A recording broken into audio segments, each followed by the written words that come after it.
आपने हर्षद मेहता स्कैम के विषय में तो सुना ही होगा। 90 के दशक के दौरान हुआ ये सबसे बड़ा स्कैम था। कुछ दिनों पहले इस स्कैम पर एक वेब सीरीज भी बनाई गई थी।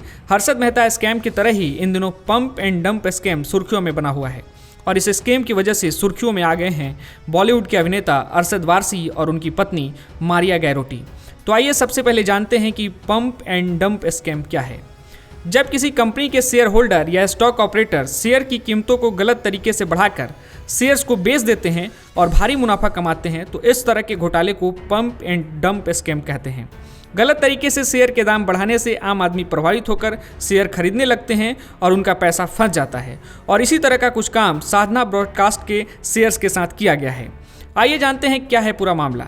जिस तरह से जी और सोनी आदि ब्रॉडकास्टिंग कंपनी है, उसी तरह से साधना भी एक ब्रॉडकास्टिंग कंपनी है। साधना के चैनल पर ज़्यादातर धार्मिक कथाओं जैसे प्रवचन या भागवत आदि कार्यक्रम का प्रसारण किया जाता है।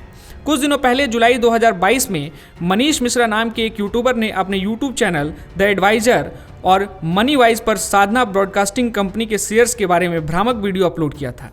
इस वीडियो में कहा गया था कि जल्द ही अडानी समूह द्वारा साधना ब्रॉडकास्ट का अधिग्रहण किया जाएगा, जिससे इसके शेयर्स के दामों में तेजी से बढ़ोतरी होगी।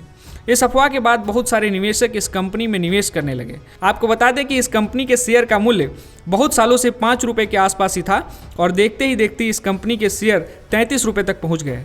शेयर के बढ़ते हुए मूल्य को देखकर निवेशकों ने भी इस ओर अपनी रुचि दिखाई और इस दौरान सेबी को भी कंपनी के शेयर्स के मूल्य में हेराफेरी की शिकायतें मिली थी। आपको बता दें कि सेबी भारत सरकार की एक संस्था है जो निवेशकों के हितों और अधिकारों की रक्षा करती है। जब सेबी को शिकायत मिली तो उसने इस मामले की जांच पड़ताल शुरू की। इस जांच में सामने आया कि कंपनी के कुछ शेयर के मूल्य के साथ छेड़छाड़ की गई है। इस जांच के बाद सेबी ने कार्रवाई करते हुए अभिनेता अरशद वारसी, उनकी पत्नी मारिया गैरोटी और साधना ब्रॉडकास्ट के प्रमोटर सहित 31 इकाइयों को सिक्योरिटीज मार्केट के कारोबार से बैन कर दिया। इसके अलावा सेबी ने यूट्यूब पर भ्रामक वीडियो अपलोड करने के बाद इन यूनिट्स को हुए गैर कानूनी लाभ की राशि को भी जब्त करने का आदेश दिया है। अब सवाल ये उठता है कि अभिनेता अरशद वारसी और उनकी पत्नी पर क्या आरोप है और उन पर क्यों कार्रवाई की गई।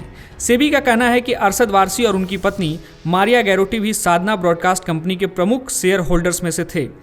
शेयर के मूल्यों में की गई हेराफेरी के दौरान अभिनेता और उनकी पत्नी ने अपने शेयर्स बेचे थे, जिससे अरशद वारसी को 29.43 लाख रुपए और उनकी पत्नी को 37.56 लाख रुपए का लाभ हुआ था। हालांकि अभिनेता ट्वीट करके कहा कि उन्हें और उनकी पत्नी को स्टॉक मार्केट के विषय में ज़्यादा जानकारी नहीं है। आज के वीडियो में बस इतना ही। आपकी इस विषय पर क्या राय है, कमेंट सेक्शन में लिखकर हमें जरूर बताइएगा। नमस्कार।